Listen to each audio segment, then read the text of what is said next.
माला पुस्तक 9वीं lecture number 13। ओम नमः सिद्धेभ्यः। ओम नमः सिद्धेभ्यः। ओम नमः सिद्धेभ्यः। ओम शुद्धात्मने नमः। नमो हरिहन्ताणं नमो सिद्धाणं नमो आयर्याणं नमो वज्रायाणं नमो लोहे सवसावनं भागमेतो विजत्थदोषसंभवो नथि कंपनमियजिननाहं संकममनुभागगोयरमोक्षम्। श्री वीरसेन आचार्य रचित जयदेवला टीका है। वो कषाय पाउर तथा चूनी सूत्र ग्रंथों पर लिखी हुई है, जिनके कर्ता है गुणधर भट्टारक तथा यतिशव आचार्य, जिन्होंने भगवान महावीर के उपदेश के अनुसार इन ग्रंथों की रचना की है। 9वीं पुस्तक, यहाँ भी बंधक नाम का अर्थाधिकार चल रहा है, उसमें अनुभाग का संक्रमण देखते हुए अभी हम पृष्ठ संख्या 99 पर आ गए। 99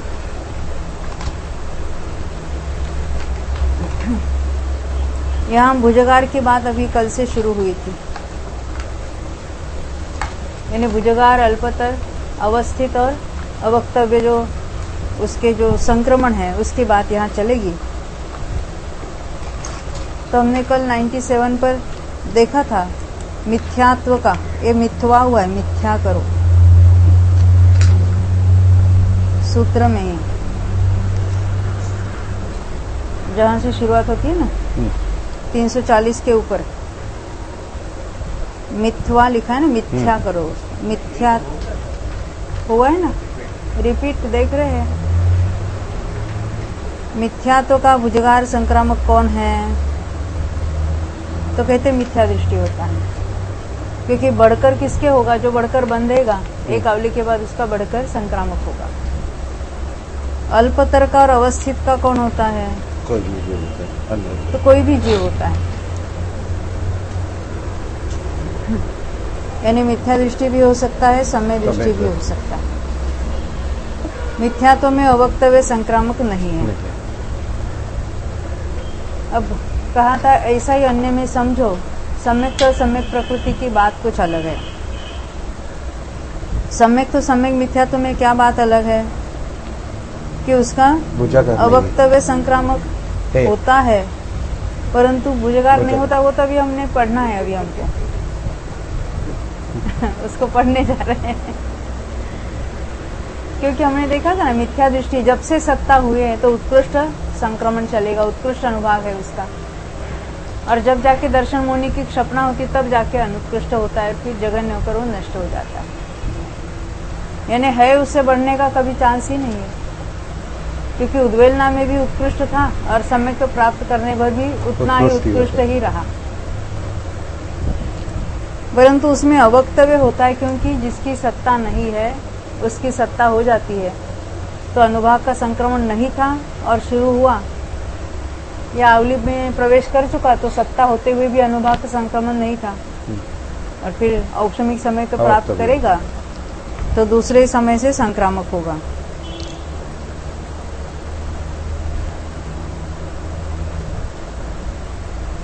क्योंकि हमने ये भी बात देखी थी ना कि सम्यक्त्व और सम्यक मिथ्यात्व को छोड़कर शेष कर्मों का स्वामित्व ऐसा ही समझना है। क्या समझना? भुजगार किसको होते हैं? तो मिथ्या दृष्टि के होते हैं। अल्पतर अवस्थित किसके होते हैं? तो दोनों को होते हैं। और फिर अवक्तव्य नहीं होता ऐसा लिखा था मिथ्यात्व में, अन्य प्रकृतियों में होता है। अन्य प्रकृतियों ने किसको? अनंतानुबंधी में विसंयोजना के बाद संयोजना में होता है, और 12 कषाय 9 कषाय में उपशम श्रेणी से उतरते समय होता है। सम्यक सम्यक मिथ्यात्व के जब 26 की सत्ता वाला उपशम समय को प्राप्त करेगा और संक्रमण शुरू होगा तो कहेंगे उसका अवक्तव्य होगा। यह डिफरेंस हमने देखा था। अब यहाँ हम 99 पृष्ठ पर आए हैं। सूत्र पहले पढ़ते हैं। सम्मत्त सम्मामिच्छत्ताणम भुजगार संकामो नत्थि। सम्यक्त और सम्यक मिथ्यात्व का भुजगार संक्रामक कोई नहीं है, क्योंकि उनका अनुभाग वृद्धि से रहित होने के कारण ब्रू हुआ है। ब्रू करना अवस्थित है। अवस्थित है ना, उतना का उतना रहता है। मिथ्यात्व में हो या सम्यक में, दर्शन मोह की जब तक सपना नहीं है तब तक वो उसका उत्कृष्ट रूप से अवस्थित ही रहता है। बढ़ने का कोई सवाल ही नहीं उसमें।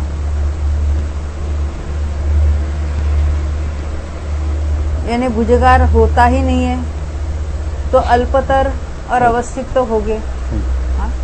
तो अपदर अवत्तव संकामगो को होई, तो कौन है वो जीव? स्वामित्व उसका पूछ रहे हैं। अल्पतर और अवक्तव्य संक्रामक कौन होता है? यह सूत्र सुगम होता है, सुगम है। तो कहते हैं सम्मा इट्ठी अन्नदरो, अन्यतर सम्यक दृष्टि होता है। सम्यक दृष्टि कहना क्यों? क्योंकि मिथ्या दृष्टि के सम्यक और सम्यक मिथ्यात्व का अल्पतर होगा ही नहीं। अवस्थित तो होगा, अल्पतर नहीं होगा और ना ही अवक्तव्य होगा। अवक्तव्य कब होता है? सम्यक तो प्राप्त होने पर दूसरे समय में। पहले समय में तो प्रकृति तैयार हुई औक्षणिक सम्यक्त्व के काल में, और दूसरे समय से संक्रमण शुरू हुआ, तो वो भी सम्यक दृष्टि अवक्तव्य के लिए। और अल्पतर वो तो दर्शन मोहनी की क्षपणा में शुरू हो जाता है। अल्पतर उत्कृष्ट रूप से था, फिर वो अनुत्कृष्ट होगा और घटते चला जाएगा।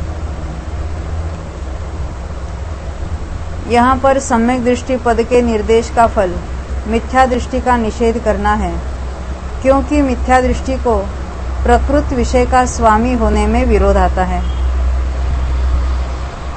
अन्यतर पद के निर्देश का फल अवगाहना आदि विशेषों का निराकरण करना है।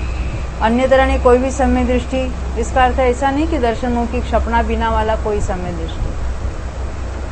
अन्य कोई अवगाहना आदि अन्य जो कोई विशेषताएं हैं उसमें कोई अंतर होगा तो उससे कुछ लेना देना नहीं। अवगाहना में अंतर हो सकता है, लेशा में अंतर होगा कि नहीं होगा? होगा ना। कौन सी लेशा होगी? चौथे शायद सम्यक दृष्टि में नहीं, अल्पतर में नहीं, अवस्थित। अल्पतर की बात चल रही है ना। शुभ लेशा होगी। शुभ लेशा, क्योंकि क्षपणा का कार्य शुभ लेशा में होगा, परंतु वो पीत भी हो सकती है, पद्म भी हो सकती है, शुक्ल भी हो सकती है। अन्य भी जो यथा योग्य कषायों का उदय है, अभी चौथे से सातवें तक कहीं भी क्षपणा का कार्य होगा, तो कभी अभी अपनी अपनी जो कोई कषाय चौकड़ी का उदय है, तो क्रोध का हो सकता है, मान का, माया का, लोभ का, उसमें तो कोई ऐसा अंतर नहीं है, इसलिए अन्यतर शब्द डाला। दर्शन मोहनी की क्षपणा, हाँ, दर्शन मोहनी की क्षपणा शुरू होते ही अपूर्वकरण शुरू होता है तो अनुभाग कांडक शुरू होते हैं। पहले अनंतानुबंधी की विसर्जना के काल में सम्यक नहीं, लेशा नहीं, सम्यक मिथ्यात्व के अनुभाग में कोई परिवर्तन नहीं होता। स्थिति तो उसकी घट सकती है, परंतु अनुभाग उतना ही रहेगा।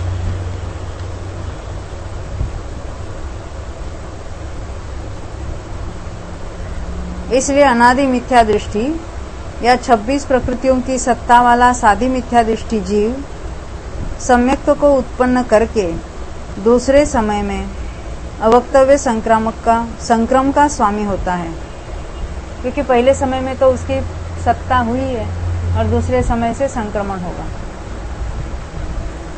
तथा अल्पतर संक्रामक दर्शन मोहनी का क्षपक होता है, क्योंकि अन्यत्र अल्पतर पद नहीं पाया जाता, एकमात्र दर्शन मोहनी के क्षपक में ही अल्पतर पद पाया जाता है। अवठित संकामों को होई, अवस्थित पद का संक्रामक कौन होता है? कौन होगा? मिथ्या दृष्टि के सम्य दृष्टि दोनों होंगे, क्योंकि वो थ्रू आउट उसके जब उत्कृष्ट ही रहता है, यानी वो अवस्थित ही रहता है।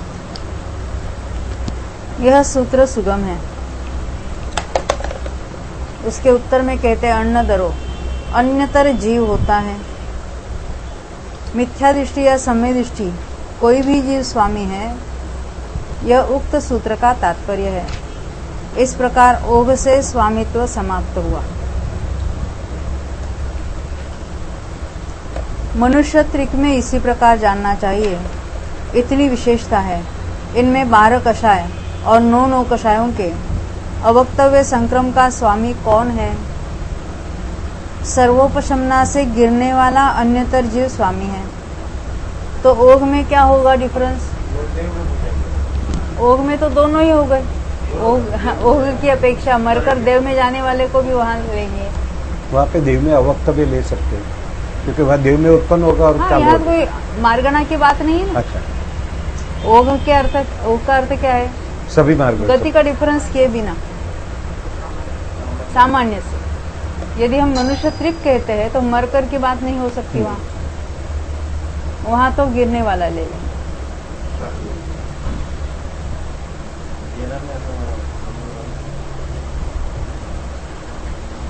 शेष मार्गणाओं में अनुभाग विभक्ति के समान भंग है।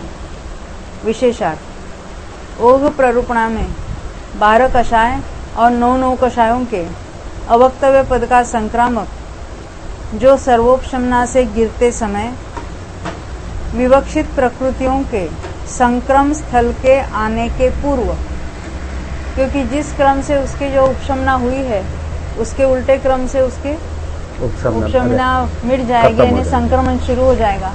तो जहाँ जहाँ जिस प्रकृति का संक्रमण शुरू होता है उसके पहले ही अगर मरकर देव हो जाता है वह भी होता है। ओघ की अपेक्षा अवक्तव्य भंग में मरकर देव होने वाले को भी लिया, परंतु मार्गणा में मनुष्य त्रिक की जब बात करेंगे तो मरकर देव होने वाले जीव को वहां कंसिडर नहीं कर सकते क्योंकि मार्गणा बदल जाती है। तो उसमें क्या रखना? उपशम से नीचे गिर कर नीचे आया है, संक्रमण शुरू हुआ तो उसका अवक्तव्य चालू हो गया। ऐसा दर्शन मोहनी में नहीं होता। दर्शन मोहनी में जो मिथ्यात्व का हो या समय समय मिथ्यात्व का जो है अनुभाग, वो कभी असंक्रामक नहीं होता। असंक्रामक होगा जब क्षपणा हो जाएगी।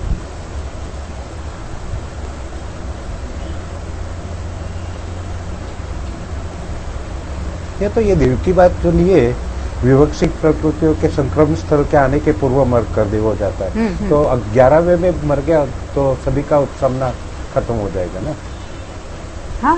11वें में मरे या अपना संक्रमण शुरू होने के एक समय पहले मरे तो भी वही बात होगी।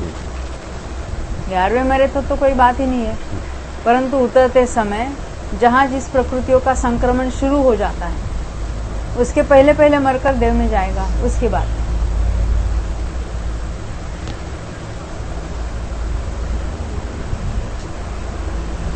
हाँ देखो, मनुष्य त्रिक में इस प्रकार से प्राप्त हुआ स्वामित्व संभव नहीं है।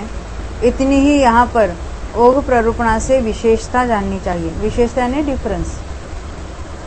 इनमें शेष सब कथन ओघ प्ररूपणा के समान है, यह स्पष्ट ही है। मनुष्य त्रिक को छोड़कर नरक गति, तिर्यंच गति और देव गति तथा उनके अवान्तर भेदों में, यानी तीनों गतियों के अवान्तर भेदों में अनुभाग विभक्ति के समान भंग बन जाने से उसे अनुभाग विभक्ति के समान जानने की सूचना की है, तथा इसी प्रकार अन्य मार्गणाओं में भी अनुभाग विभक्ति के समान जानने की सूचना की है। इसमें कोई डिफरेंस तो नहीं होगा, क्योंकि हमने देखा ना जिसमें जिसमें वो क्षपणा वगैरह होती है उसकी अपेक्षा से अवक्तव्य होगा। थोड़ा यहाँ देख लेते हैं। अनुभाग विभक्ति में भुजगार,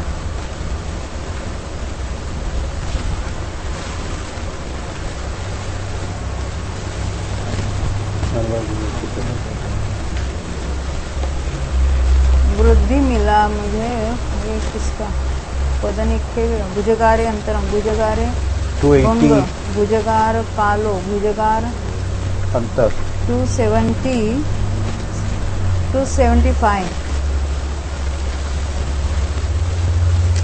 स्वामित्व दिया है भुजगार का।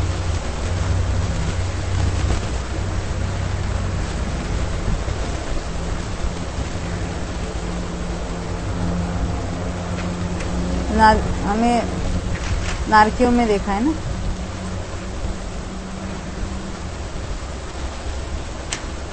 देखो 275 पर आदेश से मिला। आप बैठना इनके साथ कहीं। हाँ।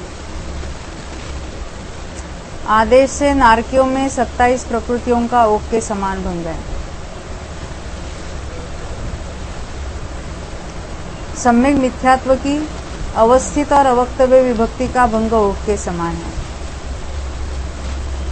यानी सम्यक मिथ्यात्व में अल्पतर नहीं है। सम्यक्त्व में अल्पतर होगा नारकियों में भी। कैसे? कृतकृत्य वेदक में अनुभाग कांडक घात करते करते आया है, तो अंत में भी उसके प्रति समय अनुभाग घटता है, अनुसमय अपवर्तन, तो भी वहां उसको अल्पतर पाया जाएगा। सम्यक मिथ्यात्व में नहीं होगा इसलिए 27 प्रकृतियों की बात की। मैंने ऐसा कहा अनुसमय अपवर्तन, अनुसमयापवर्तन। अपवर्तन यानी घटना, अनुसमय ने प्रति समय, अनुभाग प्रति समय अनंत गुना घट जाना बिना कांडक के। क्योंकि कांडक घात होता है तब अंतिम समय तो अनुभाग घटता है, परंतु यहाँ कांडक नहीं है फिर भी प्रति समय अनुभाग अनंत गुना घटता है। ये कब होता है? सभी कांडक रुक गए, सम्यक प्रकृति के अंतर्मूर्त काल शेष रहा है, कृतकृत्य वेदक हो गया है, अब प्रति समय उसका अनुभाग घटेगा। इसलिए 27 प्रकृतियों को तो ओघ के समान कह दिया नारकियों में भी। और सम्यक मिथ्यात्व की बात है यहाँ पर। सम्यक मिथ्यात्व में अल्पतर होगा ही नहीं नारकियों में, वहां के सम्यक दृष्टि हो या मिथ्या दृष्टि हो, अवस्थित रहेगा और अवक्तव्य भी रहेगा। क्योंकि वहां भी अनादि मिथ्या दृष्टि हो गए या 26 की सत्ता वाले साधी भी हो गए, उनके लिए तो अवक्तव्य भंग है। उसके लिए ख्याल में डिफरेंस कहाँ है? सम्यक मिथ्यात्व का अल्पतर नहीं होगा नारकियों में, मनुष्यों में होगा।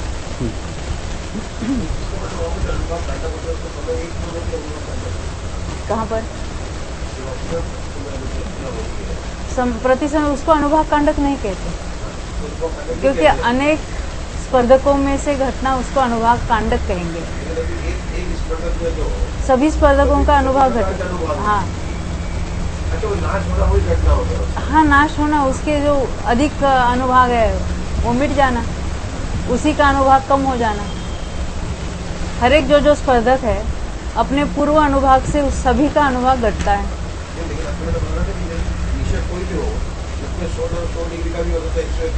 होने दो ना, ऐसा ही है वहाँ पर भी। कहाँ पर? हाँ हाँ, निषेध खिरने दो, खिर कर नाश होने की बात नहीं है यहाँ पर। सभी निषेकों में जितने स्पर्धक है, उत्कृष्ट स्पर्धक का अनुभाग घटकर अनंतवा हो जाएगा, और अपने अपने जो पूर्व अनुभाग है उससे कम अनुभाग होता चला जाएगा। सभी स्पर्धकों में सभी का अनुभाग घटेगा, पूर्व में जितना था उसका अनंतवा भाग हो जाएगा सभी स्पर्धकों। फिर भी हम उत्कृष्ट स्पर्धक की बात करते हैं ना, वो घट गया तो हम कहेंगे घट गया।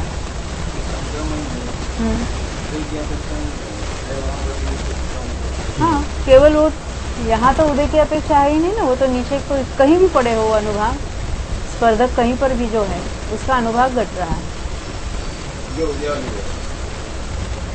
उदयावली की बात नहीं, सभी की बात है, क्योंकि यहाँ तो एक एक नीचे खिर रहा है और यहाँ तो उदयावली में नहीं घटता, ऐसा भी नहीं है। क्योंकि आवली प्लस एक समय तक संक्रमण है, उसके बाद भी वो घटकर ही उदय में आ रहा है। अनुभाग विभक्ति में तो अंतिम समय लिया कृतकृत्य का, और अनुभाग संक्रम में जगन्य के लिए आवली प्लस एक समय लिया। जब आवली में प्रवेश कर चुकते हैं तो अनुभाग का भी संक्रमण डूब जाएगा। तो एक एक समय वाला होता है उसको संक्रमण में नहीं लिया, जैसे हमने प्रकृति संक्रमण में भी देखा था। एक एक समय का जो स्थूक संक्रमण होता है उसको कंसीडर नहीं किया। उसको संक्रमण में नहीं गिनते। तो यहाँ पे हम लोग जो 10वें गुणस्थान में सूक्ष्म लोक का उदय देखते हैं, वहाँ पे संक्रमण है कि नहीं है? क्योंकि वहाँ पे सूक्ष्म संक्रमण आवली प्लस एक समय के लिए है वहाँ पे, पर वहाँ पे कृष्टि की रचना तो 9वें गुणस्थान में कंप्लीट हो गई। हाँ, सूक्ष्म कृष्टि हुई। पहले बादर कृष्टि थी, हाँ, फिर सूक्ष्म कृष्टि हुई है। कृष्टि में भी प्रति समय प्रति समय तो बाद में हो जाता है, वहाँ भी क्योंकि वहाँ पे हमने देखा एक कृष्टि में जब जो उदय रूप निश्चय के उसमें अनंत में भाग प्रमाण, अनंत में भाग प्रमाण, वो तो चलता ही, क्योंकि वहाँ विशुद्धि इतनी बढ़ रही है, अनंत गुना हाँ। तो अनुभाग भी अनंतवा भाग हो रहा है। तो कृष्टि की रचना हुई, उसमें वापस ये उसमें भी होगा कृष्टि में भी चलेगा, क्योंकि तभी तो संक्रमण होता है। हमने देखा ना, हाँ। आवली प्लस एक समय उसमें जघन्य में जघन्य अनुभाग है, वहाँ पर जघन्य अनुभाग संक्रमण। नहीं, मैं क्या सोच रहा था कि वहाँ पे अच्छा, वहाँ पे तो सभी जगह ठीक है। तो ये आदेश से हमने 5वीं पुस्तक में से पढ़ रहे थे हम। अब इसी प्रकार जहाँ जहाँ वो कृतकृत्य होते हैं, पहली पृथ्वी में भी ऐसा ही है। सामान्य तिर्यंश, पंचेंद्रिय तिर्यंश, पंचेंद्रिय तिर्यंश पर्याप्त, योनिमति को नहीं लिया। हाँ। सामान्य देव और सौधर्म से लेकर सहस्रार तक के देवों में जानना चाहिए, क्योंकि ये सम्यक मिथ्यात्व की अवक्तव्य बतानी थी, इसलिए वहीं पर रुक गए हैं। और दूसरी से 7वीं पृथ्वी तक के नारकियों में इसी प्रकार जानना चाहिए। ओघ के समान जो कहा ना, ओघ के समान क्या करना था? भुजगार भी अल्पतर भी, तो भुजगार कहाँ तक होगा? सहस्रार तक होगा। मिथ्यात्व का भुजगार कहाँ तक होगा? सहस्रार। क्यों? ऊपर शुक्ल लेशाय तो है, उससे अनुभाग कम बंधेगा, और जो है वो भी घटकर वहाँ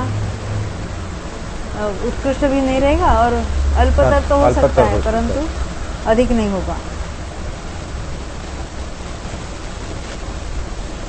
और ये जो नीचे के नरकों में क्या होगा? सम्यक प्रकृति का भंग भी सम्यक मिथ्यात्व के समान, यानी क्या उसमें अल्पतर नहीं होगा, अवस्थित होगा, अवक्तव्य होगा। अवक्तव्य कैसा होगा? सम्यक और सम्यक मिथ्यात्व का अवक्तव्य कब होगा? 26 की सत्ता वाला, जब उसकी नई सत्ता बनेगी और सम्यक के दूसरे समय से संक्रमण शुरू करेगा, तब होगा। यहाँ विभक्ति की अपेक्षा सत्ता में आया तो विभक्ति शुरू हो गई उसकी। या आवली में प्रविष्ट हुआ जीव जब भी प्रथम ऑप्शन सम्यक को प्राप्त करेगा तो हाँ, संक्रमण की अपेक्षा हम लेते हैं, वो संक्रमण की अपेक्षा। और यहाँ तो अभी हम विभक्ति की बात कर रहे हैं।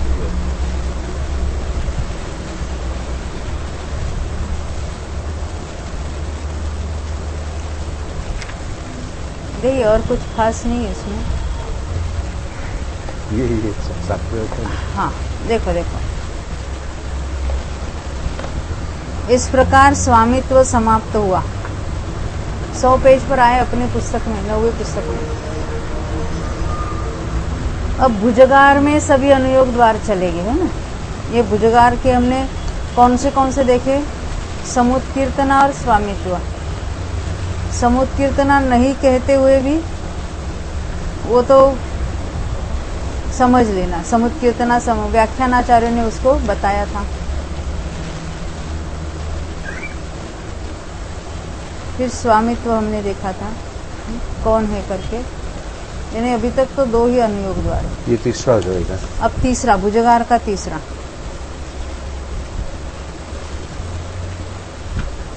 एक तो एय जीवेन कालो।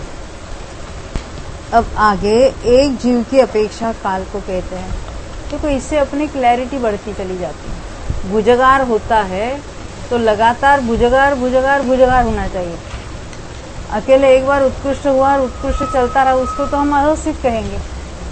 यहाँ जितना पहले समय में कुछ बढ़ा है, दूसरे समय में भी बढ़ना चाहिए, तीसरे समय में भी बढ़ना चाहिए, उसको भुजगार कहेंगे। और अल्पतर भी प्रत्येक समय में घटता चला जाए तो अल्पतर कहेंगे। इस अपेक्षा, एक जीव की अपेक्षा भी काल हम यहाँ देखने जा रहे हैं। अब आगे एक जीव की अपेक्षा काल को कहते हैं। एक तो अर्थात स्वामित्व का कथन करने के बाद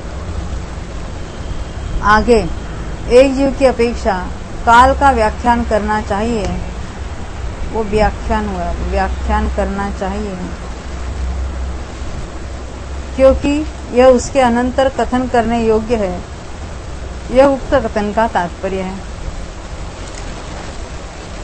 अब एक एक प्रकृति पर बताएंगे। मिच्छत्तस्य भुजगार संकामो केवचिरम कालादो होदी।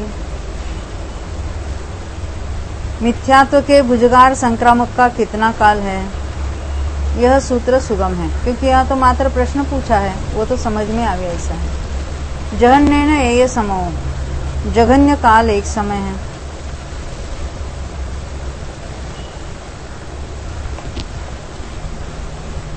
क्योंकि जो जीव अधस्तन अनुभाग संक्रम से बंध की अनुभाग वृद्धिवश, क्या कहना चाहते हैं?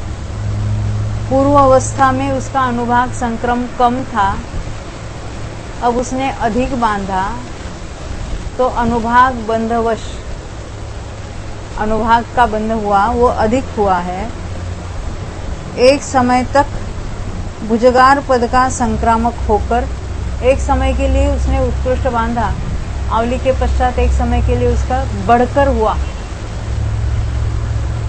दूसरे समय में अवस्थित संक्रम रूप परिणत हो जाता।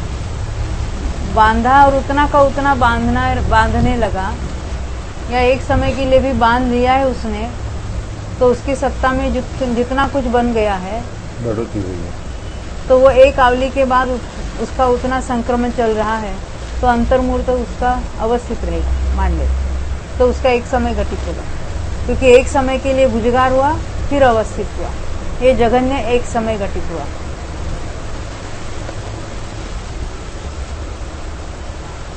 तो उसके मिथ्यात्व के भुजगार संक्रम का जघन्य काल एक समय उपलब्ध होगा। अभी उत्कृष्ट की बात करेंगे। उपकस्येन अंतर्मूर्तम, उत्कृष्ट काल अंतर्मूर्त है।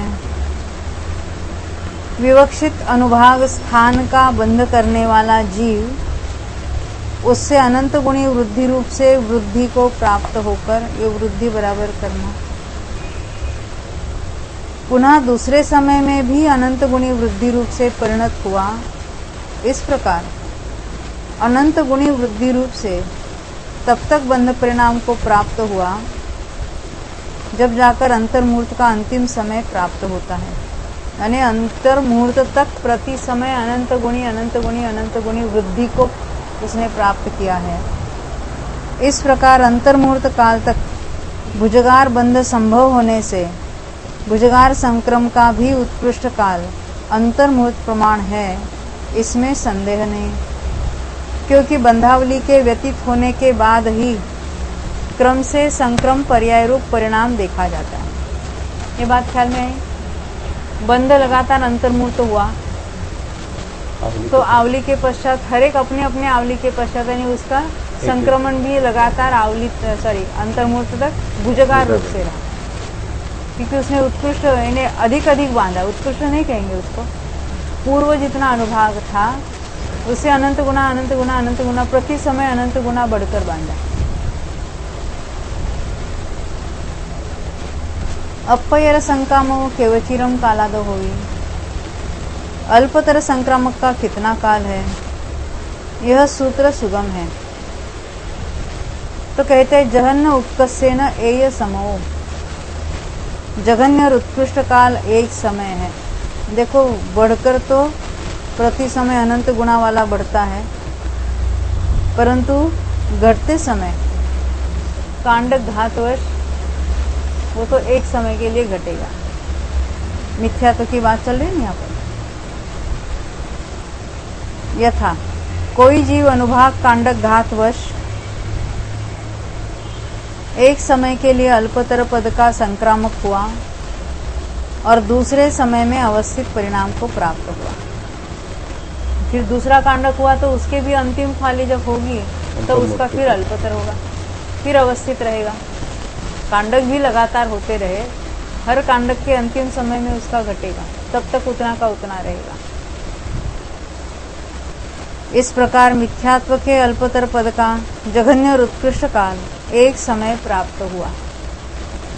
जैसे सम्यक्त्व में देखा हमने प्रति समय अनुभाग घटता है, वैसे यहाँ पर क्यों नहीं कहा? ये तो लास्ट कंडक्ट जब भी हो जाता है तो अवली में प्रविष्ट हो जाता है, तो संक्रमण हो जाता है।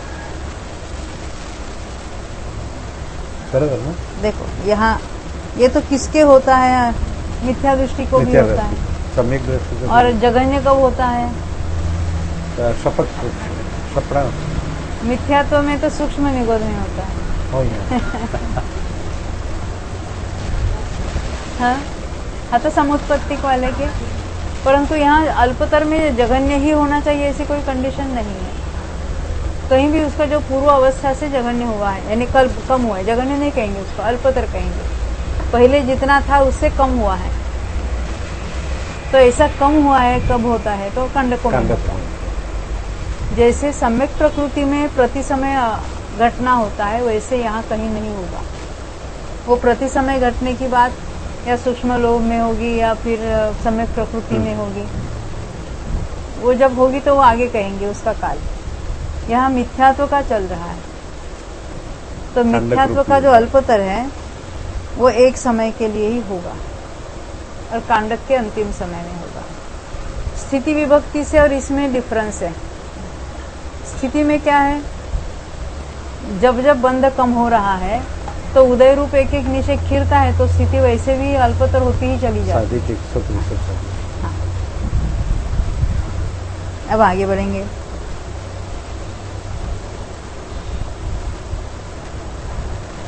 इसलिए क्या कहा था ना, मिथ्यात्व के अल्पतर पद का जघन्य और उत्कृष्ट काल एक समय होता, एक ही समय, इसलिए उसी को जघन्य कहा, उसी को उत्कृष्ट कहा। अब अवठित संकामो केवचिरम कालादो होई, अवस्थित अधस्थित हुआ है, अवस्थित संक्रामक का मिथ्यात्व प्रकृति की बात चल रही है, तो अवस्थित संक्रामक का कितना काल है? यह सूत्र सुगम है।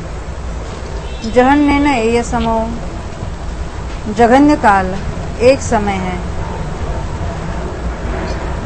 यथा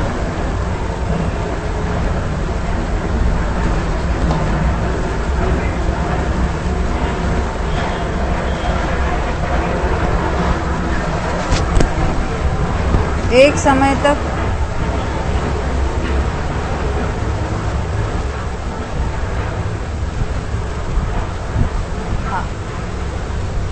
एक बाहर की आवाज आती है, बोला नहीं जाता। एक समय तक भुजगार बंध रूप परिणमन करके दूसरे समय में उतना ही बंध करके तीसरे समय में फिर भी बंध की वृद्धि रूप से परिणत होकर, बंध की हानि रूप से नहीं कहा, क्योंकि कम बंधे अनुभाग अगर कम भी बंधेगा तो जो सत्ता में पड़ा है उसका संक्रमण तो चल ही रहा है, इसलिए कम बंध होने से कोई डिफरेंस नहीं होने वाला। परंतु अधिक बंध होता है, एक समय के लिए बढ़कर बंधा, फिर अवस्थित रहा, फिर बढ़कर बंधा, तो एक समय के डिफरेंस से बन सकता है। तो जघन्य अवस्थित वाला एक समय का होगा। यहाँ लिखा है ना, एक समय तक भुजगार बंध रूप परिणमन करके दूसरे समय में उतना ही बंध करके, और इसके आवली बाद उसका उतना ही संक्रमण भी होगा। तीसरे समय में फिर भी बंध की वृद्धि रूप से परिणत होकर बंधावली के बाद उसी परिपाटी से संक्रामक हो गया, यानी उसी ऑर्डर में। इस प्रकार प्रकृत जघन्य काल प्राप्त हुआ। अब अवस्थित का बता रहे हैं। उपकस से न बे चाहिए ते हुआ, तेवट्ठी सागरोम सदम सादिरेयम, नहीं 63 है ना, तेवट्ठी बराबर है। तेवट्ठी सागरोम सदम सादिरेयम, फुल स्टॉप देना यहाँ पर।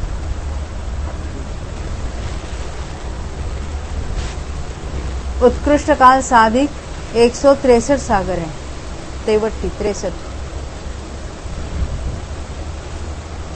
किसकी बात चल रही है? मिथ्यात्व का अनुभाग अवस्थित रहे, उसकी बात चल रही है। यानी लगातार इतने काल तक सम्य दृष्टि रहा, मिथ्यात्व का अनुभाग घटेगा कि नहीं घटेगा? बोलो। घटना चाहिए ना, हमारे चाहने से कुछ नहीं होता है। स्थिति तो लगातार घट रही है, क्योंकि अल्पतर इतने काल तक अल्पतर कहा हमने स्थिति विभक्ति में, क्योंकि लगातार एक एक समय से एक निषेध घट रहा है, परंतु अनुभाग उतना का उतना रहेगा यदि वहाँ कोई संयोजना और विसंयोजना का कार्य नहीं होगा, विशेष कार्य नहीं होगा, तो उतना का उतना अनुभाग रहेगा। ख्याल में आई बात? देखो, हर एक के लिए रूल अलग है। स्थिति विभक्ति में अलग था, प्रकृति विभक्ति में, उस संक्रमण में, अभी विभक्ति नहीं संक्रमण में बात अलग थी। देखो हम यहाँ पढ़ेंगे तो कहते उत्कृष्ट काल साधिक 163 सागर है। यथा एक मिथ्या दृष्टि जीव उपशम सम्यक्त्व को प्राप्त कर परिणामवश मिथ्यात्व को प्राप्त हुआ। वहाँ मिथ्यात्व के तत्प्रायोग्य अनुत्कृष्ट अनुभाग का बंध कर अंतर्मूर्त काल तक तिर्यंच और मनुष्यों में अवस्थित पद का संक्रामक होकर फिर पल्ले के असंख्यातवें भाग प्रमाण आयु वाले भोग भूमिजों में उत्पन्न हुआ। खास स्पेशली पल्ले का असंख्यातवें भाग प्रमाण आयु ली। पहले क्या किया उसने?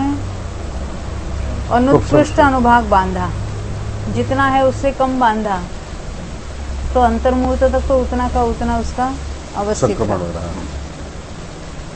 और फिर वहाँ मनुष्य भोग भूमि में उत्पन्न हुआ। वहाँ अवस्थित पद का संक्रम करता हुआ अपनी आयु में अंतर्मूर्त काल शेष रहने पर तथा वेदक सम्यक्त्व को प्राप्त होता। देवों में उत्पन्न हुआ। वेदक सम्यक्त्व को इसलिए कि वहाँ कुछ कांडक घात नहीं कराने। अभी भी दो कारण परिणाम तो होते हैं। जगन्य भोग में ही लिया उन्होंने, नहीं कहीं पर भी, हाँ जगन्य भोग में, क्योंकि दूसरे मध्यम में तो पल्ले प्लस एक समय हो जाएगा। हाँ, पल्ले का असंख्यात भाग इसलिए लिया है कि पहले की उद्वेलना नहीं, यानी उसमें मिथ्यात्व है वापस, क्योंकि उसको हमें फिर वेदक सम्यक्त्व प्राप्त कराना था, इसलिए पल्ले का असंख्यात भाग लिया। अधिक लंबा काल रहता तो 26 प्रकृति की सत्ता वाला हो जाता। उसके वेदक योग्य काल चल रहा है, इतना लेना था। वेदक सम्यक्त्व को प्राप्त होकर देवों में उत्पन्न हुआ। अनंतर प्रथम 66 सागर काल तक उसका पालन करके अंतर्मूर्त काल शेष रहने पर सम्यक मिथ्यात्व को या अवस्थित संक्रम में विरोध न आवे, इस प्रकार मिथ्यात्व को प्राप्त हुआ। इसके बाद फिर भी अंतर्मूर्त काल में वेदक सम्यक्त्व को प्राप्त करके दूसरे 66 सागर काल तक अवस्थित संक्रम का पालन कर उसके अंत में प्रकृत स्वामित्व के अविरोध रूप से मिथ्यात्व को त्व करना प्राप्त कर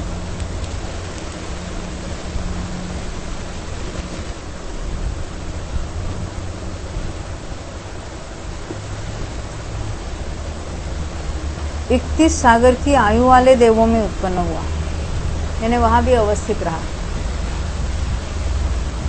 क्योंकि 2 66 सागर हुए हैं, मिथ्यात्व में गया है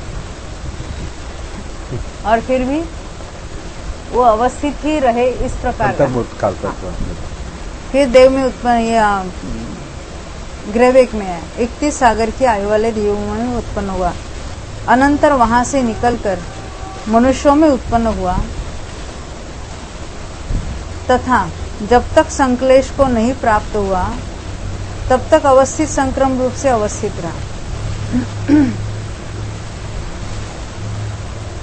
अनंतर संक्लेशवश भुजगार बंद करके बंधावली के व्यतीत होने पर उसका संक्रामक हो गया। इस प्रकार 2 अंतर्मूर्त और पल्ले के असंख्यातवा भाग अधिक 163 सागर प्रमाण प्रकृत उत्कृष्ट काल प्राप्त हुआ। क्या पे ये जो पल्ले का असंख्यत्व भाग प्रमाण जो जगने भोग भूमि में रहा हम्म। तभी सम्यक तो सम्यक मिथ्यात्व में तो अनुभाग की कटौती नहीं होती है, पर मिथ्यात्व में भी नहीं होती है।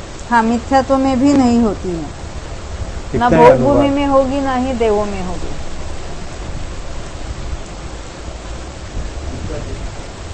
मिथ्यात्व की बात है, तभी तो 31 अवस्थित रहता है तब तक। 31 सागर वाले देवों में भी और वो भोग भूमि में भी, क्योंकि वो तो मिथ्यात्व में वहां गया है नहीं, देव में तो समझ में आ गया कि वहाँ पे सम्यक तो प्राप्त किया है और पीछे क्रिया ना। भी थी। 31 सागर लास्ट में वहां कहाँ सम्यक है? 2 66 सागर होने के बाद फिर समय दृष्टि नहीं रखा उसको। नहीं, वहाँ पे तो शुक्ल लेक्चर की अपेक्षा समझ लेते, पर यहाँ पे जगन्य भोग भूमि में इतने पल्ले के असंख्यात भाग काल तक उसका अल्पतर है। अल्पतर नहीं, अवस्थित मुझे कहना, अवस्थित है वहाँ। तो अनुभाग में कुछ कटौती नहीं होती। और वहाँ भी लास्ट में जो समय तो प्राप्त किया तो वेदक समय तो प्राप्त किया, कांडक बिना।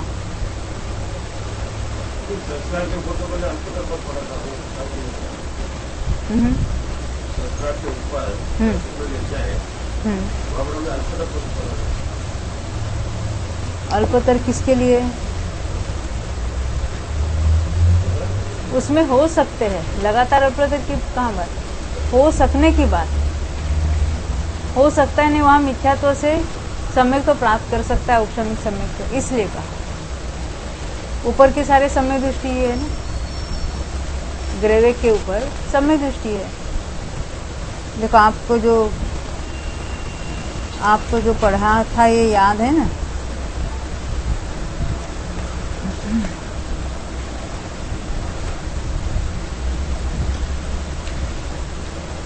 हमने वो 5वीं पुस्तक से पढ़ा था।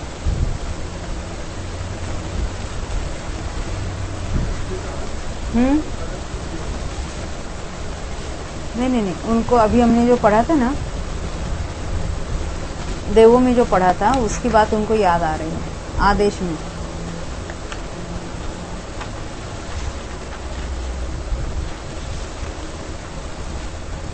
मार्क्यों में पढ़ा था ना? हाँ। नहीं, देवों में। ऐसा ही पहली पृथ्वी से लेकर सहस्रार तक के देवों में 275 पेज में लिखा था।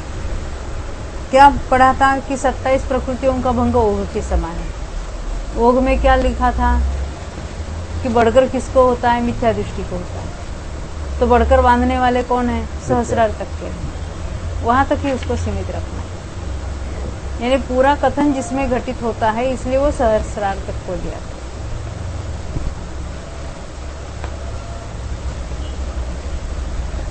ये भुजगार के लिए वो सहस्रार की लिमिट बताई। ये सहस्रार में भी मध्य शुक्ल लेशिया वाले परिणाम वाले तो होते, शुक्ल लेशिया के उत्कृष्ट परिणाम नहीं होंगे पर मध्यम वाले होंगे, पर उसकी अपेक्षा बात नहीं है। वहाँ पे जो पद्म लेशिया में वहाँ मिथ्या दृष्टि है कि नहीं है वो बात नहीं, सहस्रार की बात कर रही है। सहस्रार में एक भी जीव के होगा तो कहेंगे ना सहस्रार तक होता है। पद्म लेशिया में बढ़ोतरी होती है। अभी हम यहाँ पढ़ेंगे 163 सागर की बात हो गई। अब आगे सम्मतस्य अपयर संकामो केवचिरम कालादो होगी। पहले में मिथ्या दृष्टि हो या सम्यक दृष्टि हो, उसका अवस्थित रहता ये देखा था। उसका अल्पतर किसके होता है? तो दर्शन होने के क्षपक को होता है। अब ये लगातार अल्पतर कितने काल तक होगा ये पूछ रहे हैं, तो कहते हैं यह सूत्र सुगम है। जहन्य नहीं ये समो, जगन्य काल एक समय है, क्योंकि दर्शन मोह की क्षपणा द्वारा एक अनुभाग कांडक का पतन करके शेष अनुभाग का संक्रमण करने वाले जीव के प्रथम समय में जगन्य काल एक समय प्राप्त होता है। यानी पहले अधिक अनुभाग संक्रमण था, जब कांडक समाप्त हुआ तो एक झटके से कम हुआ ना उसका, फिर दूसरा कांडक शुरू हुआ तो पहले समय में उसका घट गया, अल्पतर हुआ, तो उसका समय फिर अवस्थित रहा कांडक पूरा होने तक। अब कहते उत्कर्ष है ना अंतो मुहूर्तम, यहाँ वो ऊपर फ्लावर नहीं बना है,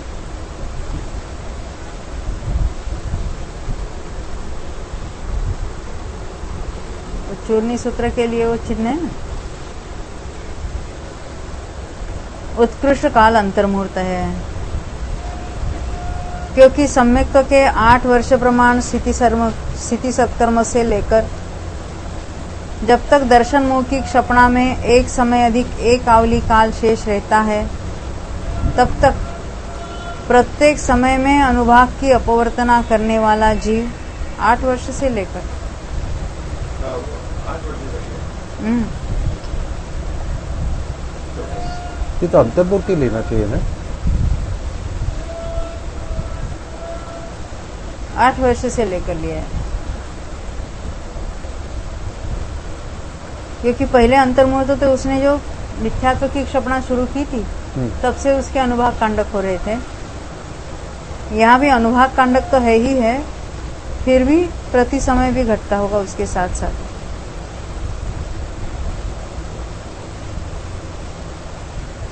खास लिखा ना 8 वर्ष प्रमाण स्थिति सत्कर्म से लेकर कब तक होगा संक्रमण, एक समय अधिक एक आवली काल शेष रहे तब तक प्रत्येक समय में अनुभाग की अपवर्तना करने वाला जीव अंतर्मूर्त काल तक अल्पतर पद का संक्रामक होता है। ये सारा उसका अंतर्मूर्त में बन जाता है, क्योंकि वहां पर प्रत्येक समय में अनंत गुणहानि रूप से सम्यक्त्व के अनुभाग का हीयमान क्रम से संक्रमण देखा जाता है। हीयमान जैसे वर्धमान शब्द है, वैसे जो हर समय लगातार घटता हुआ उसको हीयमान कहेंगे। ये 8 वर्ष की स्पेशलिटी इसमें सम्यक में है। सम्यक्त्व में इसलिए कि उस समय सम्यक मिथ्यात्व का सत्व नष्ट हो जाता है और 8 वर्ष प्रमाण सम्यक प्रकृति रह जाती है। तो 8 वर्ष पुरुष में भी आता है। हाँ, पुरुष में भी स्पेशलिटी वो तो पुरुष वेद के इसलिए कि उसका नवक बंध 8 वर्ष का है। पुरुष वेद का नवक समय प्रबद्ध जो है वो नवक बंध हुआ था, वहाँ स्थिति कितनी पड़ी तो 8 वर्ष की पड़ी है। यहाँ कुछ अलग बात है, यहाँ एक एक प्रकृति नष्ट हो गई है, सम्यक प्रकृति की भी स्थिति कांडक होते होते कितनी बची है 8 वर्ष प्रमाण। ये उसका जो अधिक स्थिति हो गई उसका भी अपना कांडक हुआ है। हाँ। और सम्यक मिथ्या तो भी उसमें टर्न हुआ है। ये सब मिलकर अभी 8 वर्ष रहा। उसके आगे भले उसके कांडक भी हो गए, परंतु प्रति समय उसका अनुभव घट रहा है।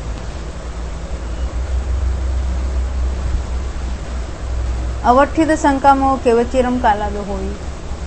अवस्थित संक्रामक का कितना काल है, यह सूत्र सुगम है। जघन्य काल अंतर्मूर्त है।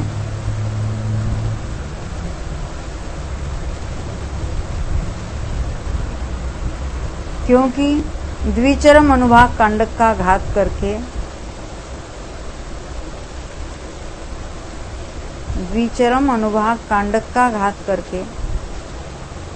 तदनंतर समय में अल्पतर पद से परिणत होकर पुनः अंतिम अनुभाग कांडक का जितना उत्कीर्ण करने का काल है, यह सभी अवस्थित संक्रामक का जघन्य काल है। क्या कहना चाहते हैं? ये जघन्य में जघन्य अंतर्मूर्त है ना। जघन्य में जघन्य अंतर्मूर्त कौन सा है? विचरम से अधिक। तो हर एक कांडक के लिए काल भी अलग अलग लगेगा। तो ये अंतिम अनुभाग कांडक है, उसका जो अंतर्मूर्त काल है उसको यहाँ लिया है। तो उसमें भी उसके पहले समय में तो अल्पतर हुआ था, फिर लगातार उतना का उतना रहा। भले कांडक घात हो रहा है, परंतु सत्ता का अनुभाग तो घटा नहीं है, अंतिम फाली में घटेगा। तब तक क्या उतना का उतना अनुभाग रहा, उसमें से अपकर्षण हो रहा है, संक्रमण यानी अपकर्षण यानी संक्रमण तो हो रहा है, फिर भी वो नष्ट नहीं हुआ है स्पर्धक। अनुभाग तो उतना का उतना बना रहा है जब तक फाली का अंतिम समय नहीं गिरता है। जहाँ प्रति समय अनुभाग का घटना होता है वहाँ ये कंडीशन नहीं रहती। यहाँ जहाँ जहाँ कांडक रूप से घटता है तो कांडक के अंतिम समय में घटेगा, कांडक होते समय अंतर्मूर्त तक उतना का उतना रहेगा। पहले कांडक को क्यों नहीं लिया, अंतिम कांडक को क्यों लिया? उसका काल छोटा है। द्विचरम नहीं लिया, द्विचरम से द्विचरम में वो कम, द्विचरम कांडक का पतन हुआ तब यहाँ पहले समय में अनुभाग संक्रमण कम हुआ, अल्पतर हुआ। कभी अंतिम कांडक के पहले समय में अल्पतर हुआ, क्योंकि वो घटेगा तभी अल्पतर कहेंगे ना। वहां तो वो नष्ट हुआ, तब तक तो उतना का उतना था, वो निकल गया। अभी जो नया होगा अवस्थित संक्रमण, अभी जो नया संक्रमण है वो अल्पतर हुआ, फिर दूसरे समय से उतने का उतना रहा। अंतिम स्थिति अनुभाग कांडक इसलिए लिया कि उसका काल छोटा है। पहले पहले अनुभाग कांडकों का जो उत्कीर्ण काल है वो बड़ा है, ये छोटा है। अब अवस्थित रहने का उत्कृष्ट काल, उक्कस्सेन वे छावट्ठी सागरोमाणी सादिरे यानी उत्कृष्ट काल साधिक 266 सागर प्रमाण है।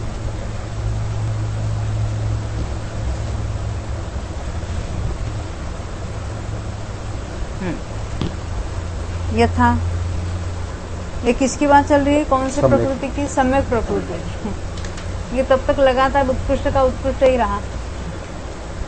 उसमें जघन्य या अनुत्कृष्ट कब होगा? जब क्षपणा शुरू करेगा तब।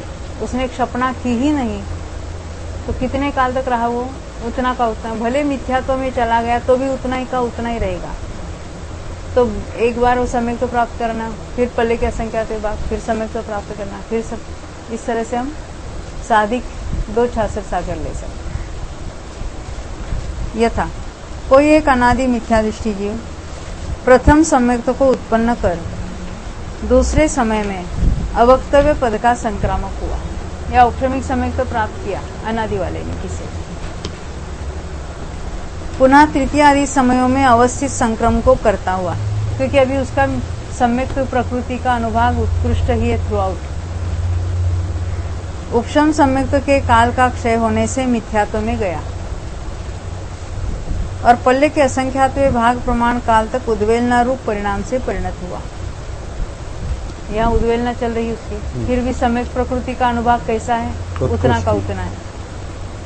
फिर अंतिम उद्वेलना फाली के साथ उपशम सम्यक को प्राप्त हुआ, उसी के साथ ही प्राप्त हुआ। यानी सम्यक को प्राप्त करता है तब तक उसका संक्रमण अंतिम फाली रूप से है। अन्यथा हम उपशम सम्यक तो प्राप्त करते तो एक समय के लिए संक्रमण नहीं होता। यहाँ वो नहीं लेना है। ख्याल में आया कुछ डिफरेंस? नहीं आया? हमेशा हम उपशम सम्यक तो प्राप्त कराते हैं तो क्या कहते हैं? पहले समय में नहीं, दूसरे समय में संक्रमण शुरू होता है। अब वैसा बीच में गैप रखेंगे तो अवस्थित वाला लगातार कैसे घटित होगा? अंतर हो जाएगा। तो क्या करना? अंतिम फाली के साथ साथ सम्यक को उत्पन्न कराना। अंतिम फाली रूप संक्रमण चल रहा है, नहीं वहां भी संक्रमण है और उसी समय सम्यक तो प्राप्त किया है, तो जो नया अभी सम्यक मिथ्या तो बना है वो दूसरे समय से संक्रमित होगा।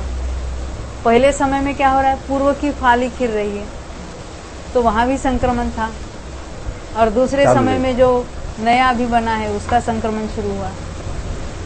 यानी बीच में रुकावट नहीं है, गैप नहीं है, बिना गैप का उसका संक्रमण चलता रहा। ख्याल में ना? पहले पल्ले के असंख्यात भाग तक उद्वेलना करता रहा। उद्वेलना के अंतिम कांडक के उसी समय उसने करण लब्धि में मांडी है साथ साथ। यानी यहाँ उद्वेलना कांडक चल रहा है और वहां करण लब्धि में मांड है। तो उपशम सम्यक का पहला समय और ये अंतिम कांड का अंतिम फाली का समय एक ही है। यानी उस समय अंतिम फाली रूप से संक्रमण कर रहा है और दूसरे समय में वो प्रथम उपशम सम्यक में जो निश्चय है उसके अनुभाग शुरू हो गए, उसका संक्रमण शुरू हो जाएगा। इसलिए लिखा ना, अंतिम उद्वेलना फाली के साथ उपशम सम्यक को प्राप्त हुआ। पुनः वेदक सम्यक्त्व के साथ प्रथम 66 सागर प्रमाण काल को बिताकर उसके अंत में मिथ्यात्व में जाकर पल्ले के असंख्यात भाग प्रमाण काल तक अवस्थित संक्रम के साथ रहा तथा पहले के समान सम्यक्त्व को प्राप्त कर। वहां भी अंतिम फाली के साथ सम्यक्त्व प्राप्त, यहाँ उपशम सम्यक्त्व नहीं प्राप्त कराना है, वेदक सम्यक्त्व प्राप्त करना। तो ये अंतिम फाली तक नहीं रुक सकते। वेदक योग्य काल में वेदक सम्यक तो प्राप्त किया, दूसरे 66 सागर काल तक सम्यक्त्व का पालन करके उसके अंत में मिथ्यात्व में जाकर उद्वेलना की अंतिम फाली के पतन तक अवस्थित संक्रम के अंत को प्राप्त हुआ। यानी फिर मिथ्यात्व में जाकर उसने उद्वेलना की अंतिम फाली जब फिरेगी तब संक्रमण रुक जाएगा उसका। इस प्रकार इस विधि से प्रकृत उत्कृष्ट काल 3 बार पल्ले के असंख्यातवें भागों से अधिक 266 सागर काल प्रमाण प्राप्त हुआ। ये क्या रहा थ्रू आउट इसके अवस्थित रहा, सम्यक प्रकृति का अवस्थित रहा। अवक्तव्य संकामो केवचिरम कालादो होई। अवक्तव्य संक्रामक का कितना काल है? ये नहीं था और बन गया तो एक ही समय घटित होगा उसका। यह सूत्र सुगम है। जहन्न उपकस्य न ये समो। जघन्य और उत्कृष्ट काल एक समय है, क्योंकि संक्रम रहित अवस्था से संक्रम भाव को प्राप्त हुए जीव के प्रथम समय में ही अवक्तव्य संक्रम की प्राप्ति का नियम है। यह ऊपर गया, उसकी मात्रा नहीं है, तय करना उसको। अब ये सम्यक्त्व की बात बताई। सम्मामिच्छत तस्य अपयर अवत्तव संकामो केवचिरम कालादो होई। वहीं पर उसका उत्तर दिया है जहन्न उपकस्य न ये समय। सम्यक मिथ्यात्व के अल्पतर और अवक्तव्य संक्रामक का कितना काल है? जघन्य और उत्कृष्ट काल एक समय है। अवक्तव्य कब होगा? वही उपशम समय तो प्राप्त होकर दूसरे समय। और अल्पतर कब होगा उसका? कांडक में होगा, अनुभाग कांडक, दर्शन मौखिक क्षपणा में। परंतु जैसे सम्यक प्रकृति में लगातार एक अंतर्मूर्त बताया है, वैसे यहाँ नहीं होगा। यहाँ मात्र कांडक के अंतिम समय में ही होगा।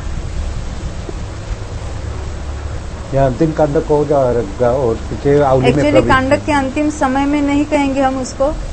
कांडक के अंतिम समय तक तो उतना उतना रहा। हाँ। और जब नेक्स्ट कांडक शुरू हुआ तो उसका अल्पतर हो गया। आपका दूसरा कोई प्रश्न था? नहीं, अंतिम कांडक हो गया और आवली माइनस एक समय में प्रविष्ट हो गया तो संक्रमण रुक जाए। हाँ, उसके आवली में प्रवेश होने पर संक्रमण रुक जाता है। आवली प्लस एक समय में आवली संक्रमण नहीं माइनस है। एक समय उसके निश्चय आवली माइनस एक समय है, परंतु उसकी स्थिति कितनी रही काल की अपेक्षा आवली प्रमाण।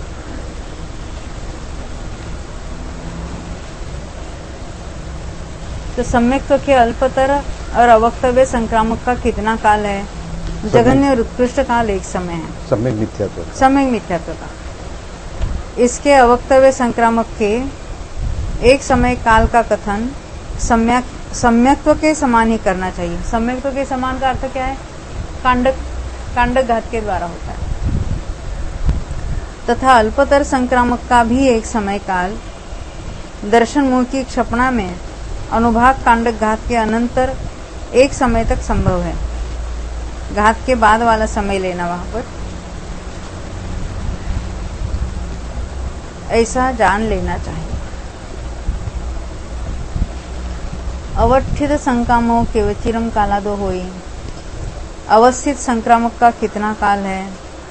यह सूत्र सुगम है। तो कहते जघन्य न अंतोमूर्तम। जघन्य काल अंतर्मूर्त है, क्योंकि अंतिम अनुभाग कांडक के उत्कीर्ण काल के भीतर यह काल उपलब्ध होता है। जैसे हमने देखा था अभी, जब अंतिम अनुभाग कांडक होता है उसका जो उत्कीर्ण काल है मिनिमम का, वो छोटा में छोटा अंतर्मूर्त है। उसके पहले अनुभाग कांडक हुए थे, परंतु वो बड़ा काल होगा और ये सबसे छोटा काल है। अब यही सम्यक मिथ्यात्व का जो उत्कृष्ट जो है, अवस्थित का उत्कृष्ट काल, उपकस्येन वे छावट्ठी सागरो माने सादेरियाने। उत्कृष्ट काल साधिक 2 छासर सागर प्रमाण है।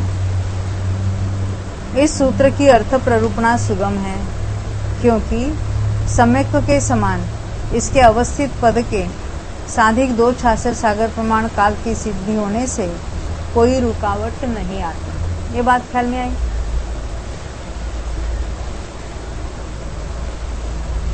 यानी उसका अवस्थित कब होगा? सम्यक मिथ्यात्व का जब ये लास्ट कांडक हाँ, होगा लास्ट कांड घात का जो तभी वो काल है सम्यक तो प्राप्त इसका। करेगा वापस। यहाँ पे वेदक करवाना पड़ेगा, क्यों? क्योंकि उसके पश्चात तो सम्यक का तो कांडक घात चलेगा ना, वो द्वेल नाम है। उत्कृष्ट काल 2 छासर हाँ। सागर प्रमाण जो है, अभी हमने बीच बीच में देखा ना, जैसे सम्यक्त्व में घटित किया था, पल्ले के असंख्यात्व भाग, फिर छासर सागर, फिर पल्ले का असंख्यात्व भाग, फिर छासर सागर, तो लास्ट पल्ले का फिर पल्ले का असंख्या। वहाँ पे हमने उपशम सम्यक तो प्राप्त करवाया था। यहाँ पे हम लोग को वेदक ही करवाना पड़ेगा, क्योंकि वापस उद्वेलना तो सम्यक तो की चलेगी ना, तो वेदक ही होगा। क्या कैसे? पहले सम्यक मिथ्यात्व का उद्वेलना कांडक खत्म हो जाएगा, पल्ले का संख्या तो भाग उसका छोटा है और सम्यक का बड़ा है ना। पहले सम्यक्त्व की उद्वेलना समाप्त होती है। अच्छा, वो तो उसका छोटा हो जाएगा, सॉरी। वो साधिक में आ गया, छोटा बड़ा उसमें यहाँ कंसिडर नहीं किया, उसके समान है, इतनी बात बता दी। कथन तो वही होगा ना, पल्ले का असंख्यात्व भाग। हाँ। वो छोटा बड़ा है, वो तो अल्प बहुतों में कहेंगे, काल के अल्प बहुतों में, उसकी बात यहाँ नहीं हो रही है। पहले उद्वेलना में, पहले सम्यक्त्व की उद्वेलना समाप्त होती है, पल्ले का असंख्यात्व भाग में समाप्त हुई। अब सम्यक मिथ्यात्व है सत्ता में, और कितने काल चलेगा अकेला पल्ले, वो भी पल्ले का असंख्यात्व। सम्यक मिथ्यात्व का बड़ा है। सम्यक मिथ्यात्व का काल और आगे चलता है ना, हाँ। इसलिए वो काल बड़ा है। यानी दोनों में अगर उस दोनों काल में अल्प बहुतो बताएंगे तो वो प्रश्न आता है।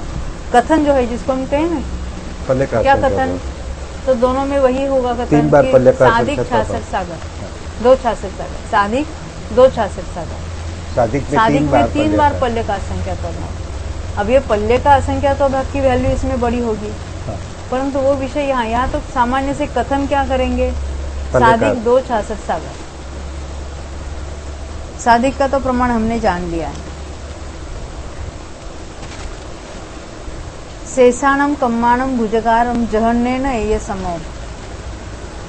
शेष कर्मों के भुजगार संक्रामक का जघन्य काल एक समय है। अभी भुजगार की बात पहले उठाई। यह सूत्र सुगम है और उत्कर्षेण अंतोमुत्तम, उत्कृष्ट काल अंतर्मूर्त है, क्योंकि अनंत गुणवृद्धि का उत्कृष्ट काल तत्प्रमाण है, ऐसा आगम का उपदेश है। यानी लगातार वृद्धि वृद्धि वृद्धि वृद्धि वृद्धि होते रहेगी तो अंतर्मूर्त तक होती है। अपयर संकामो केवचिरम कालादो होई। अल्पतर संक्रामक का कितना काल है, यह सूत्र सुगम है।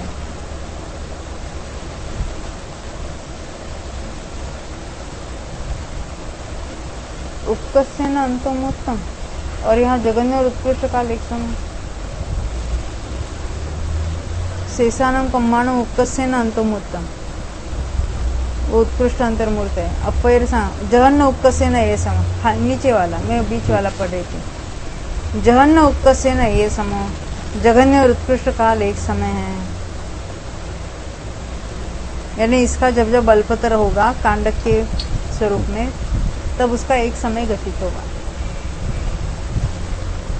यह सूत्र भी सुगम है, यह सामान्य निर्देश है। इससे पुरुषवेद और 4 संज्वलनों के भी अल्पतर संक्रामक का उत्कृष्ट काल एक समय प्राप्त होने पर उसके निवारण द्वारा उस विषय में विशेष कथन करने के लिए आगे के 2 सूत्र कहते हैं। ते नवरी पुरुष वेदस्य उत्कर्षेण 2 आवलियाओ समूनाओ। इतनी विशेषता है पुरुष वेद का उत्कृष्ट काल एक समय कम 2 आवली है। किसका उत्कृष्ट काल? पुरुष का अल्पतर का। अल्पतर का।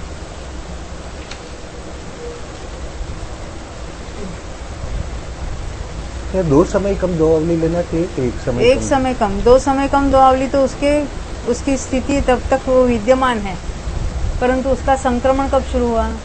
जो अंतिम समय में बंधा है, 9 समय को बदका। हाँ, अंतिम समय में बंधा हुआ, उसके पूर्व के उसके एक एक फाली एक-एक फाली complete हो जाती जाती जाएगी, तो है एक-एक ना? फाली तो जो अंतिम समय में बंधा है तो बीच में आवली प्रमाण काल चला जाएगा, उसके बाद उसका बद्धावली के बाद संक्रमण होगा। ख्याल में आती बात? नहीं सर, 2 समय कम 2 अवली पहले उसका लास्ट उसका फाली गिरी। अंतिम वहाँ विद्यमानता है। हाँ, तो यहाँ क्या कह रहे हैं? वो 2 समय कम 2 आवली में पहला 1 समय कम 1 आवली, वो जिस समय बंधा है उसके बाद वाली आवली उसमें इंक्लूड करना, बंध के समय से लेकर हाँ। इंक्लूड करना, और आगे वाली अवली माइनस 1 समय। हाँ, तो 1 समय में विद्यमानता है, आवली में वो पूरा हो जाता है,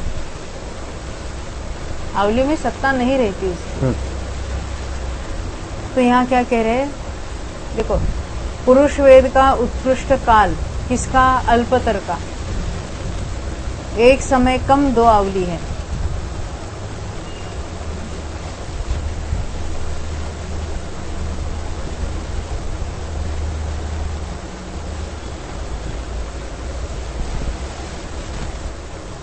क्योंकि पुरुष वेद के उदय से शपथ श्रेणी पर चढ़े हुए जीव के अच्छा, सवेद भाग के अंतिम समय से लेकर 1 समय कम 2 आवली प्रमाण काल तक पुरुष वेद के अनुभाग का प्रत्येक समय में, यह प्रत्येक समय की बात है, अनंत गुणी हानि रूप से संक्रम देखा जाता है। यहाँ क्या कहना चाहते हैं? वो अंतिम समय में बंधा हुआ आवली के बाद होगा, पर उसके 1 समय पूर्व बंधा हुआ, वो 1 समय पहले, यानी हाँ। अपगत वेद होने के पश्चात प्रति समय अनंत गुणा हानि हो रही उसकी। सो अल्पतर तो 1 समय पहले से चालू हो गया। हाँ, जो लास्ट समय में बंधा तभी भी अल्पतर हो गया। हाँ, वहां भी अल्पतर चल रहा है हाँ, उसका। इसीलिए एक समय कम 2 आवली लिया। वहां पे हमने अंतिम तो नष्ट होने वाला है, अंतिम जो है ना, हाँ, अंतिम जो है अल्पतर हो गया है, हाँ। अभी नेक्स्ट समय तो नष्ट होने वाला है, नष्ट होने वाला है ना वहां पर, उसकी बात कर रहे हो।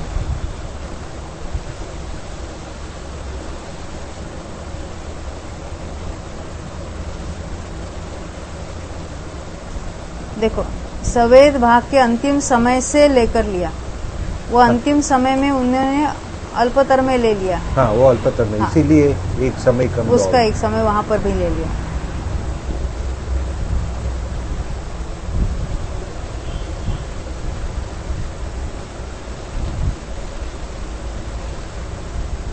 चतुर्नम संज्वलनानम उपकसेन अंतोमूर्तम, 4 संज्वलनों का उत्कृष्ट काल अंतर्मूर्त है,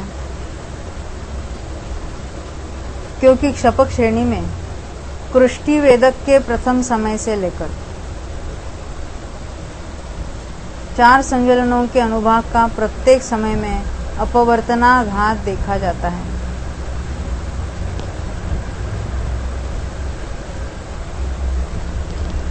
ये अपने अपने उदय में लेना पड़ेगा ना। अपना अपना उदय में लेना। देखो, पहले उन्होंने कृष्टियां बनाई थी, अब कृष्टि का वेदन चलेगा, 90 गुणस्थान में लास्ट में उसे संग्रह कृष्टि बनाता है, फिर एक एक कृष्टि का वेदन चलता है, अल्पतर तो एक कृष्टि से दूसरी कृष्टि में अनंत गुना का डिफरेंस, और वहां और भी उसका अनुभाग घट ही रहा है, तो वो घटकर ही उदय की बात नहीं, सत्ता में पड़ा हुआ भी अनुभाग प्रति समय घट रहा है।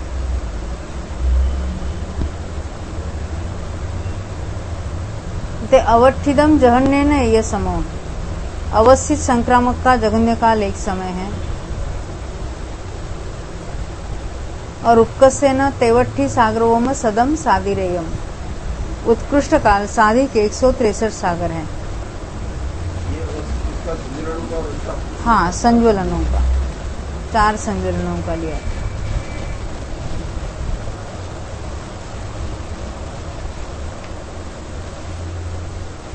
अब अवत्तवस जहन्न उपकस्य न ये समो, अवक्तव्य संक्रामक का जघन्य और उत्कृष्ट काल एक समय है। यह सूत्र सुगम है। इस प्रकार ओघ प्ररूपणा समाप्त हुई। आदेश से मनुष्य त्रिक में अनुभाग विभक्ति के समान भंग है। इतनी विशेषता है कि 12 कषाय और 9 कषायों के अवक्तव्य संक्रामक का भंग ओघ के समान है। हमने देखा ना, उपशम श्रेणी उतरते समय होगा। शेष मार्गणाओं में अनुभाग विभक्ति के समान भंग है। विशेषार्थ अनुभाग विभक्ति में भ करना हुआ।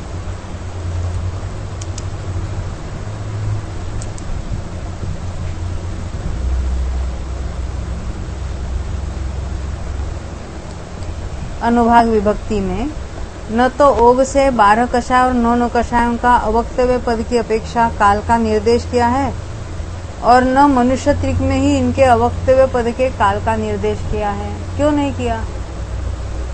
हाँ प्रतिभाताई, क्या कहना चाहते हैं? अनुभाग विभक्ति में इनका अवक्तव्य पद ही नहीं बतलाया। क्यों नहीं बतलाया? सत्ता तो है ना, वहां तो सत्ता की बात थी और यहाँ तो संक्रमण की बात है। उपशमना होती है तो संक्रमण रुक गया है, सत्ता तो बनी है। तो अनुभाग विभक्ति में तो सत्ता बताने वाले थे और यहाँ संक्रमण, इसलिए वहां तो कोई वो तो अवक्तव्य तो है ही नहीं उसमें तो, क्योंकि इनका अभाव होने के बाद पुनः इनका सत्व संभव नहीं है। अनुभाग विभक्ति में जब तक सत्व है तो उसका हम कहेंगे उसका तो है ही है, और सत्व कब नष्ट हो जाएगा? क्षपणा में, उसके बाद फिर उसका सत्व नहीं होगा। इसलिए वहां तो हम उसका जघन्य उत्कृष्ट कार्य कुछ भी अवक्तव्य है ही नहीं, ऐसा कहेंगे वहां। संक्रमण में है, क्योंकि असंक्रामक हुआ था, अब संक्रामक हो गया, इसलिए वहां इनका अवक्तव्य हुआ, अवक्तव्य पद नहीं बन सकता। परंतु अनुभाग संक्रम की दृष्टि से, अभी यहाँ संक्रम की बात है, इनका ओघ से अवक्तव्य पद बन जाता है। तदनुसार मनुष्य त्रिक में तो वह संभव है ही, क्योंकि उसी में उपशम श्रेणी होती है, और ओघ में तो मरकर देव में भी जा सकता है। यही कारण है कि यहाँ पर मनुष्य त्रिक में इनके अवक्तव्य पद का काल अलग से कहा है। शेष कथन स्पष्ट ही है। देखो थोड़ा फिर देख लेते हैं। भुजगार की बात चल रही थी। भुजगार में काल की बात हो रही। 100 पेज से फिर देख लेते हैं। यहाँ एक जीव की अपेक्षा काल, भुजगार का काल चलेगा। भुजगार का काल यानी भुजगार अवस्थित अल्पतर जो कुछ है उसका काल बताएंगे। तो मिथ्यात्व में भुजगार का जघन्य काल एक समय बताया और उत्कृष्ट अंतर्मूर्त बताया, क्योंकि अंतर्मूर्त लगातार अनंत गुणा बढ़ता हुआ बंद हो सकता है। अल्पतर का कितना होता है? तो जघन्य और उत्कृष्ट काल एक समय होता है, और वो भी कांडघात के समय होता है। अवस्थित का कितना काल है? जघन्य एक समय, और लगातार 163 सागर में साधिक। सम्यक प्रकृति का अभी बता रहे हैं। सम्यक प्रकृति का अल्पतर कब होगा पहले ये देखेंगे, तो क्षपणा में होगा। तो कम से कम एक समय तक होगा जब उसका कांडक होता है, और बाद में अंतर्मूर्त है जब 8 वर्ष प्रमाण उसकी स्थिति बाकी रहती है, और अंतर्मूर्त तक लगातार उसका अनुसमयापवर्तन होगा या अपवर्तनाघात होगा।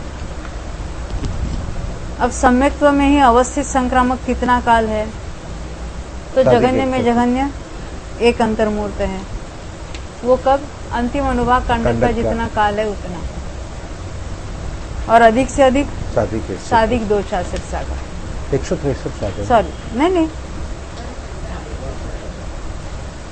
163 वो मिथ्यात्व के लिए लिया।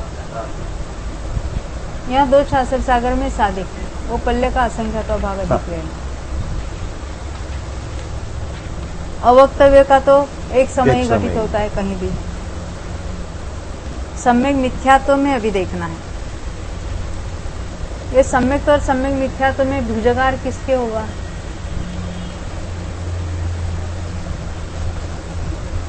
हाँ, होगा ही नहीं, क्योंकि जब से तैयार होता है तो उत्कृष्ट ही रहता है, भुजगार होता ही नहीं उसका। हाँ क्या कहते हैं?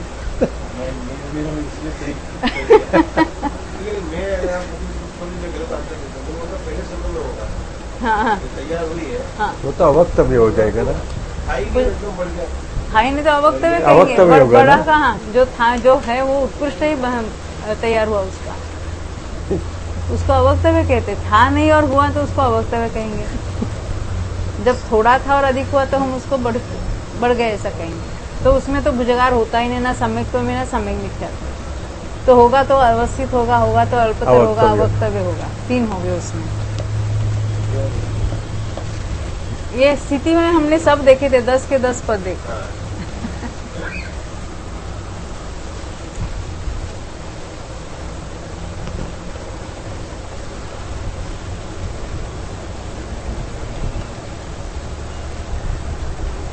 तो सम्यक मिथ्यात्व के अल्पतर और अवक्तव्य। अवक्तव्य तो एक समय के लिए होता है, अल्पतर और अल्पतर कब होगा? कांडघात के एक समय नहीं तो होगा। अंतर्मुख। एक समय होगा। नहीं, अंतर्मुख तो वहाँ पे नहीं होगा सम्यक मिथ्यात्व में। सम्यक मिथ्यात्व में अंतर्मुख नहीं होता, एक समय ही बताया मैंने। अवस्थित का कितना काल होगा? साधिक 2 शासक, वो तो अधिक से अधिक, हाँ।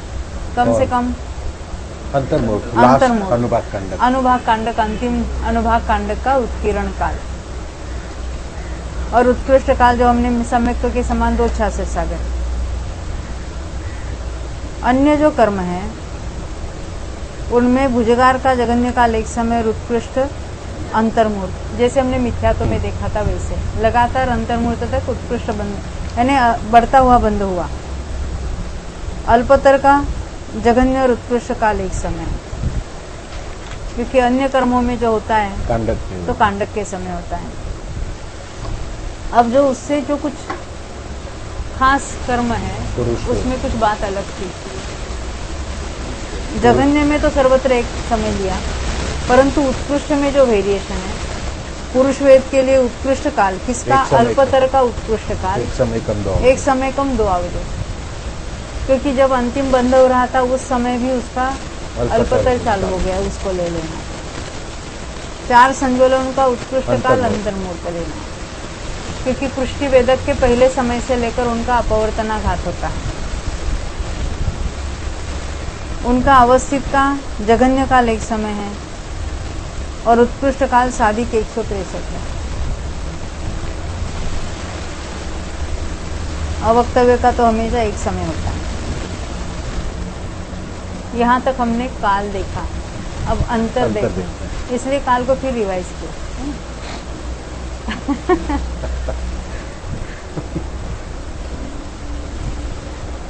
एक तो ये जीवेन अंतरम जो है ना, जैसे हम कहेंगे तो अवस्थित का काल है लगातार, तो भुजगार का अल्पतर का अंतर कह सकते हैं हम। इसलिए पहले काल बताया, अभी अंतर बताया। एक तो ये जीवेन अंतरम, आगे एक जीव की अपेक्षा अंतर को कहते हैं। अधिकार की संभाल करने वाला यह सूत्र सुगम है। मिच्छत्तस्य भुजगार संकामयंतरम केवचिरम कालादो होई। एक जीव की अपेक्षा बात चल रही है यहाँ पर। मिथ्यात्व के भुजगार संक्रामक का अंतरकाल कितना है? यह सूत्र सुगम है। जगन्य अंतर एक समय है यथा, क्योंकि हमने देखा था ना, भुजगार किया, एक समय के लिए अवस्थित रहा, फिर बढ़ाकर बांधा तो फिर भुजगार हुआ। यथा भुजगार पद का संक्रम करने वाला जीव अवस्थित पद द्वारा उसका एक समय के लिए अंतर करके फिर दूसरे समय में भुजगार पद का संक्रामक हो गया। इस प्रकार मिथ्यात्व के भुजगार संक्रामक का जगन्य अंतर एक समय उपलब्ध होता है। और उत्कर्षेन तेवट्ठी सागरोम सदम सादिरेयम, उत्कृष्ट अंतर साधिक 163 सागर है।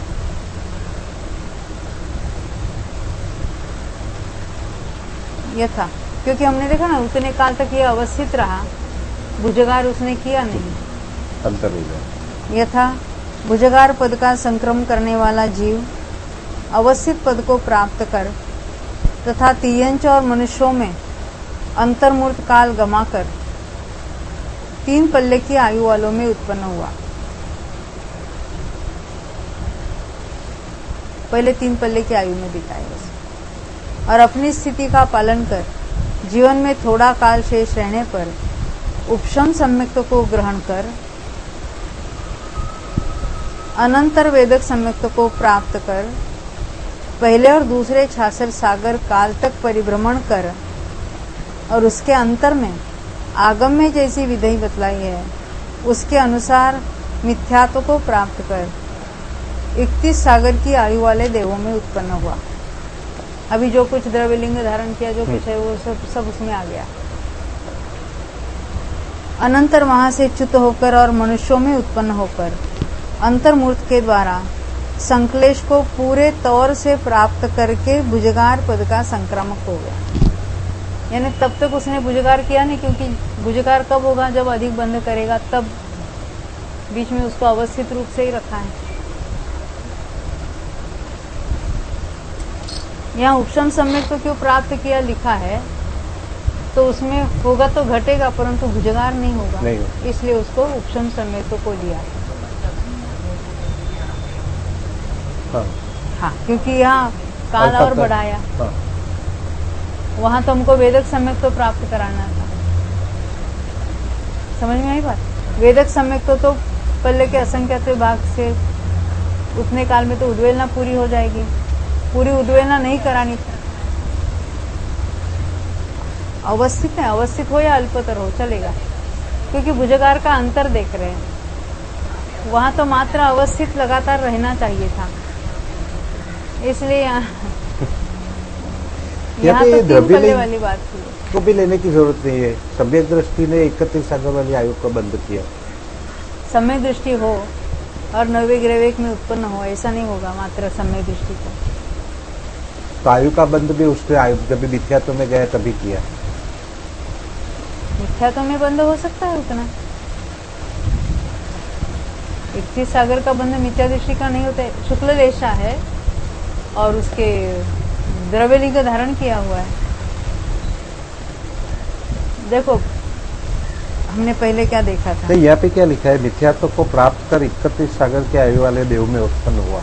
हाँ। तो मिथ्यात्व को प्राप्त हुआ तभी उसने आयु का बंध किया होगा। मिथ्या हुआ है, मिथ्या करना। हाँ। मिथ्यात्व को प्राप्त कर तभी उसने आयु का बंध किया होगा, तो ही वो ग्रव्य की आयु का बंध करेगा। देखो ग्रव्य की कोई आयु नहीं होती है। नहीं, ग्रव्य की आयु नहीं, 31 सागर वाली आयु का 31 बंध। सागर का बंध समय दृष्टि के भी हो सकता है, मिथ्या दृष्टि को भी हो सकता है। तो सम्यक दृष्टि, वो सम्यक के काल में भी उसने वो आयु का बंध। आयु का बंध कभी होगा उसकी बात ही नहीं है ना। हाँ। इसलिए आगम के विधि के अनुसार बताया।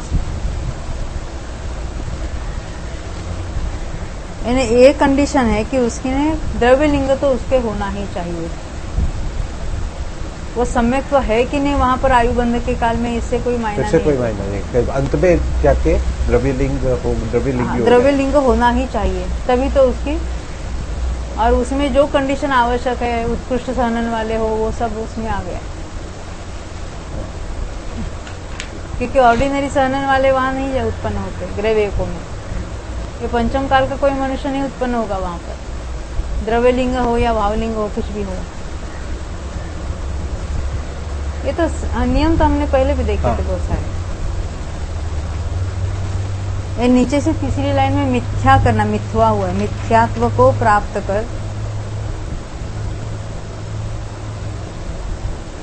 अब ये 2 66 सागर तो सम्य दृष्टि था कि नहीं वो,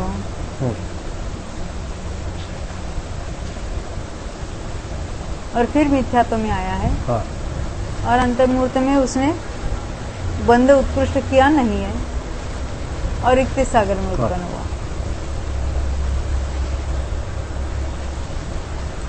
अनंतर वहां से च्युत होकर और मनुष्यों में उत्पन्न होकर अंतर्मूर्त के द्वारा संक्लेश को पूरे तौर से प्राप्त करके भुजगार पद का संक्रामक हो गया।